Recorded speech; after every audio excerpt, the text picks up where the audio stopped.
வணக்கம். இன்றைக்கி நம்ம என்ன டாபிக் பார்க்க போகிறோம் சரிங்களா? எண்ணங்கள். நம்ம எண்ணங்களுக்கு வலு அதிகம். நம்ம நிறைய வீடியோஸ் நான் உங்களுக்கு ஃப்ரீக்வெண்ட்டாக சொல்லிகிட்டே இருக்கேன். அதில் இன்றைக்கி பள்ளிக்கூட புத்தகத்தில் உங்கள் பசங்களுக்கெலாம் கொடுக்குற ஒரு விஷயம் வந்து HOT கொடுத்துருவாங்க. ஹாட் ஸ்பாட்டுன்னு சொல்லுவாங்க. ஹாட்னா என்ன? Higher order thinking. இது இப்போ தான் கொடுத்துருக்குறாங்க. இது வந்து நம்ம வாழ்க்கையோடு ஒப்பிட்டு பார்க்க முடியுமா? அப்போ இது ஸ்டூடெண்ட்ஸ்க்கா எங்களுக்கு அப்படின்னு ஒரு கேள்வி வரலாம். சரிங்களா? நமக்காக தான் இது. பொதுவாக நம் பெற்றோருக்காகவும் எடுத்துக்கலாம், மாணவர்களுக்காகவும் எடுத்துக்கலாம், பொதுமக்களுக்காகவும் எடுத்துக்கலாம். சரிங்களா? ஒரு மெழுகுவர்த்தி வச்சுக்கோங்களேன். நீங்கள் எப்படி இருக்கீங்கன்னு பார்க்கணும். அதாவது ஒரு மனுஷன் வெற்றியாளர் ஆகணும்னா அவனோட எண்ணம், சொல், செயல் மூன்றுமே எப்படி இருக்கணும்? உயர்வானதாக இருக்க வேண்டும். ரொம்ப தாழ்ச்சியாக இருக்கக்கூடாது. சரிங்களா? எப்படி உயர்வாக இருக்க முடியும்?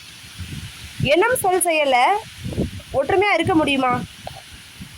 சரியா? ஒரு மெழுகுவர்த்தி எடுத்தால் என்ன பண்ணுது? அது மெல்ட் ஆகுது, உருகிக்கிட்டே இருக்குது, கரையுது. திரும்ப அந்த வேக்ஸ் எல்லாம் நம்ம சேர்த்து வச்சா என்ன பண்ணலாம்? திரும்ப அந்த மெழுகுவர்த்தியை உருவாக்க முடியுமா? முடியாதா?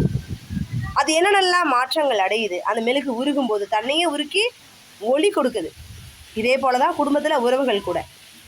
இது வந்து என்னென்னா, ஒரு ஹையர் ஆர்டர் திங்கிங் ஸ்கில், குறுகிய மனப்பான்மையை இல்லாமல் ஒரு பரந்த மனப்பான்மையை கொண்டு வரதுக்காக கொடுக்கக்கூடிய எண்ணங்கள் தான் இந்த கேள்வி.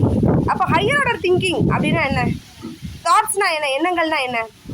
சாதாரணமாக இருக்கக்கூடிய அந்த அறிவை விட ஆழமாக என்ன பண்ணும்? பகுத்தறிவு செஞ்சு எதெல்லாம் வந்து அறம் சார்ந்த சிந்தனைகளோ அதை உருவாக்கணும். ஸோ ரெண்டாவது பார்த்தீங்கன்னா பகுத்தறியணும். எது நன்மை, எது தீமை. ஓகேவா? அதுதான் வந்து உண்மையான விஷயம். என்ன உண்மை, எது பொய், எது நமக்கு தெரிஞ்சிருக்கணும்.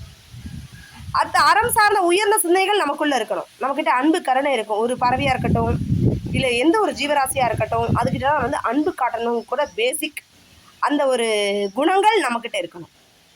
பொறாமல் இருக்கக்கூடாது, சகிப்புத்தன்மையோடு இருக்கணும். இப்போ பாருங்கள், 2 பேரும் சண்டை போடுறாங்க.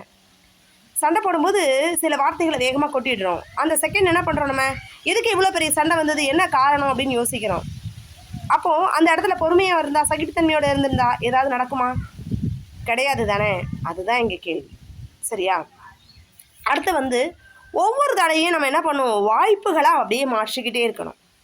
நமக்கு வரக்கூடிய என்னென்ன தடைகள் இருக்குதோ அது எல்லாத்தையுமே ஒரு நல்ல வாய்ப்புகளாக எடுத்து சொல்லிகிட்டே இருக்கணும். இப்போ வந்து நான் இன்றைக்கி ஒரு விஷயத்தை வேண்டுறேன், எனக்கு இந்த பிரபஞ்சம் கொடுக்குது. அப்போ என்ன பண்ணணும்? நன்றியோட தேங்க்ஸ் சொல்லணும்.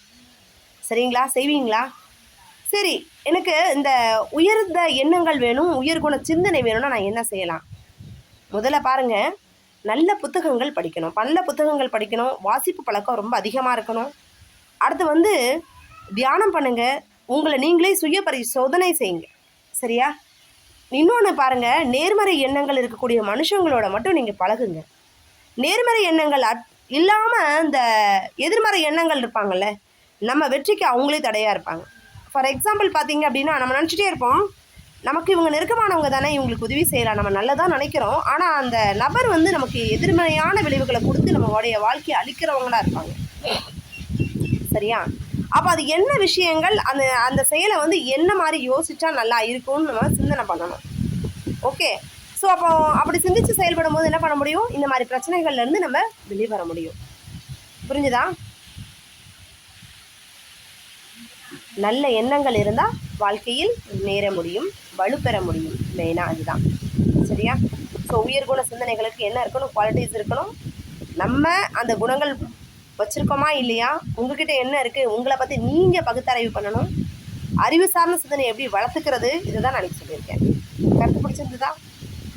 Like, share, comment and subscribe. நன்றி.